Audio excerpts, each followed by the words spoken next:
Bonjour, voici le podcast pour comprendre et maîtriser l'assurance vie proposé par MAF.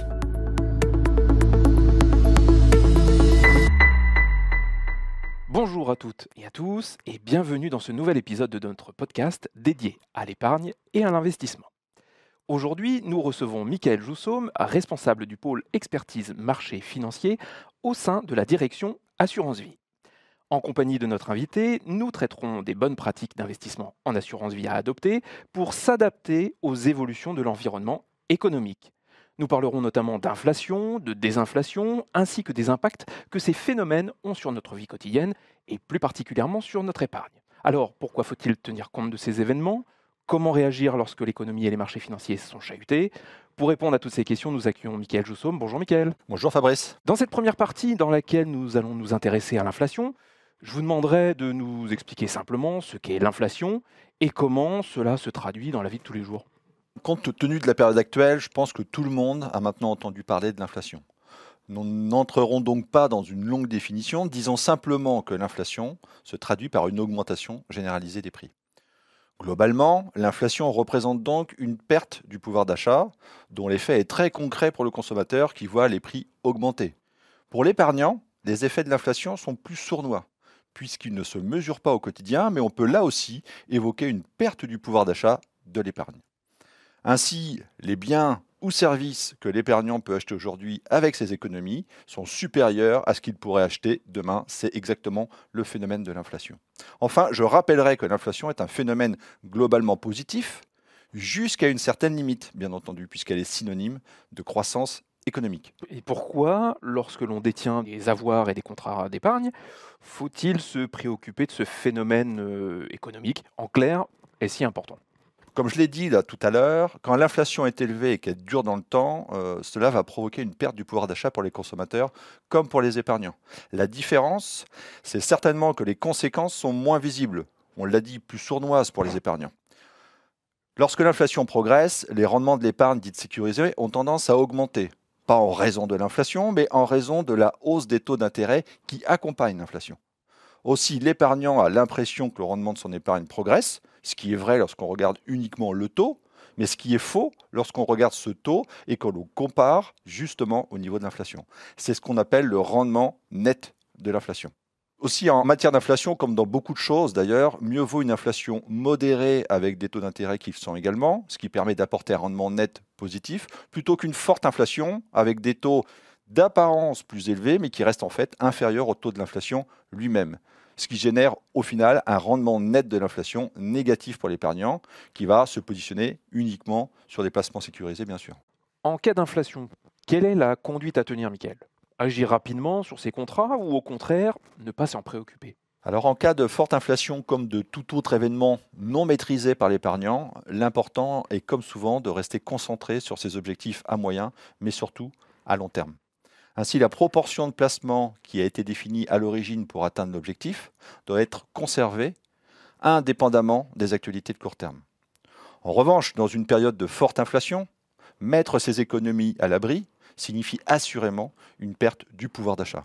Donc il ne faut surtout pas réagir dans la précipitation et il faut garder son sang-froid. C'est d'autant plus important que la performance se construit dans le temps en capitalisant les performances dans la durée.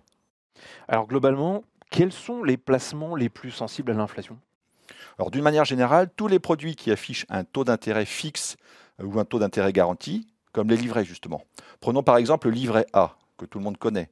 Avec l'inflation, son taux a été relevé pour atteindre 3% en février 2023. C'était bien mieux que les 0,5 d'il y a quelques années, bien entendu. Mais si l'inflation est à 6%, cela représente néanmoins une perte de 3%. 3% de rendement, 6% d'inflation, donc on est bien à 3% de taux de rendement net. A l'inverse, lorsque l'inflation est sur une tendance baissière, les pouvoirs publics ajustent le taux du livret A en suivant cette même tendance, ce que nous avons vécu en début d'année 2025. Par exemple, à fin 2024, l'inflation n'a progressé que de 1,8%. Résultat, justement, en février 2025, le taux du livret A est passé de 3 à 2,4%. Et est-ce que l'inflation a des effets sur l'assurance vie ? Et si oui, dans quelle mesure ? Alors, quand on parle d'assurance vie, on parle en fait d'un contrat qui permet de faire de nombreuses choses et qui propose de nombreuses solutions d'investissement. Comme vous le savez, vous pouvez investir en support en euros ainsi qu'en unité de compte en contrepartie d'un risque de perte en capital. Les supports en euros sont connus pour protéger le capital contre la perte, car ils vont majoritairement investir dans des obligations. Toutefois, même si l'épargne est garantie, l'érosion de la valeur du capital est inévitable en raison de l'inflation. Et l'assurance vie permet vraiment de s'adapter à ce contexte? Tout à fait, l'assurance vie est une solution efficace pour justement contrer ce phénomène de l'inflation. En effet, comme vous le savez, vous pouvez investir en unité de compte et selon le support en unité de compte sélectionné, vous pouvez ainsi capter une partie des performances générées par les marchés financiers et ainsi atténuer les effets de l'inflation sur votre capital. Alors nous venons d'aborder la question de l'inflation. Michael, si vous le voulez bien, je vous propose de continuer sur notre lancée et de nous intéresser maintenant à un autre phénomène économique connexe qu'est la désinflation. Alors, que se passe-t-il dans un contexte désinflationniste? Vous pouvez là encore nous éclairer sur le sujet? Oui, c'est assez simple quand on vient de définir l'inflation, puisqu'on peut définir la désinflation comme un ralentissement de l'inflation. En clair, une réduction de la hausse des prix. À ne pas confondre malgré tout avec la déflation qui, elle, correspond à une baisse généralisée des prix. Donc si je vous suis bien, on peut penser, au vu de cette définition, que la désinflation est finalement une bonne nouvelle. Alors oui, effectivement, la désinflation peut être perçue comme une bonne nouvelle, et notamment par les consommateurs, puisqu'elle va leur permettre de recouvrer du pouvoir d'achat, ce qui peut stimuler la consommation et donc au final l'activité économique. En outre, la désinflation peut être interprétée comme un signe positif pour les investisseurs et les marchés financiers, car cela marque le retour à une certaine stabilité économique. Autre élément, les entreprises peuvent à nouveau se projeter et se remettre à investir. Bon, attention toutefois, hein, comme pour l'inflation, une désinflation trop forte peut être néfaste puisqu'elle peut conduire à la déflation. Avec une forte baisse des prix, les consommateurs deviennent alors généralement attentistes et reportent leurs achats dans l'espoir d'obtenir des prix encore plus bas dans le futur. Pour les entreprises, si l'activité et les prix baissent, elles peuvent rencontrer des difficultés à maintenir leurs marges ou à rembourser leurs investissements. On entre alors dans un cercle économique vicieux et non plus vertueux. Et dans un contexte désinflationniste, alors maîtrisé, hein, j'entends, y a-t-il des opportunités à saisir en matière d'investissement? Alors, la désinflation crée un contexte particulier qui nécessite une adaptation des stratégies d'investissement. Avec une stabilisation des taux d'intérêt, on observe que la désinflation est généralement favorable aux actions et aux obligations d'État, car elle offre une marge de progression pour les valorisations futures. En clair, la baisse de l'inflation amène les marchés à faire preuve de plus d'optimisme. Mais globalement, des opportunités sont certes à saisir. En pratique, ces événements vont peu affecter les épargnants puisque ce sont les professionnels de la gestion financière, comme les assureurs, qui prendront, si cela est nécessaire, des positions sur les marchés en fonction notamment des données économiques que l'on aura observées. Plus globalement, comment peut-on, en tant qu'épargnant, se prémunir des conséquences négatives de ces événements économiques souvent imprévisibles? Alors d'abord, c'est important, il ne faut pas s'imaginer pouvoir maîtriser ce qui est imprévisible. Par exemple, vouloir maîtriser la volatilité des marchés financiers est extrêmement difficile. En revanche, la diversification de ces placements est un excellent moyen pour ne pas trop subir les tendances de tous bords. Dans le cadre de l'assurance vie, la diversification va consister à répartir ces investissements sur plusieurs supports financiers. Le support en euros d'un côté et les supports en unité de compte de l'autre, afin de réduire autant que possible les risques, mais aussi optimiser les rendements en allant capter une partie des performances sur les marchés financiers. Et on peut vraiment diversifier avec des unités de compte? Globalement, les unités de compte sont investies sur des actifs très variés, principalement des actions et des obligations, qui vont représenter un univers d'investissement très large. Cette diversification permet de profiter des performances potentielles des différents marchés financiers, tout en diluant le risque lié à un seul type d'actif. En effet, en cas de baisse de l'un du support, les autres peuvent compenser cette perte, ce qui contribue à la stabilité globale du portefeuille. Il est important cependant de noter que les unités de compte ne garantissent pas le capital investi et que leur valeur peut fluctuer à la hausse comme à la baisse en fonction de l'évolution des marchés financiers. Il est donc crucial pour l'investisseur de bien définir son profil de risque et ses objectifs avant de choisir ses supports d'investissement. La diversification en unité de compte est une stratégie de gestion active qui nécessite un suivi régulier et des ajustements en fonction des conditions de marché et des objectifs personnels de l'investisseur. Ce suivi peut être fait en lien avec son conseiller financier. Michael, un dernier conseil à donner à nos auditeurs? Oui, bien sûr, je leur conseillerais encore et toujours de garder leur sang-froid en période chahutée. Pourquoi?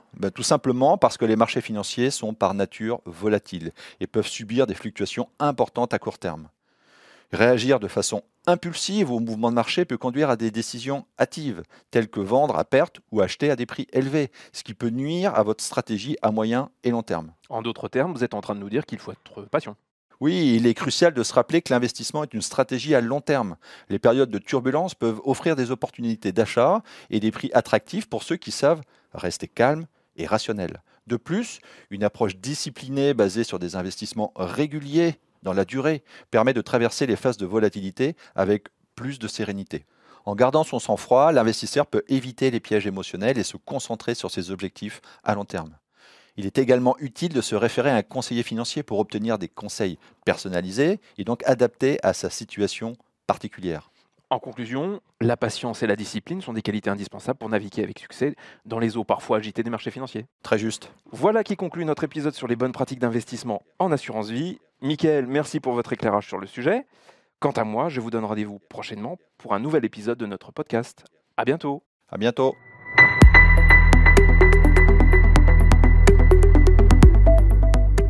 Ce podcast est produit par la direction Assurance Vie et les Éco-Publishing pour MAF.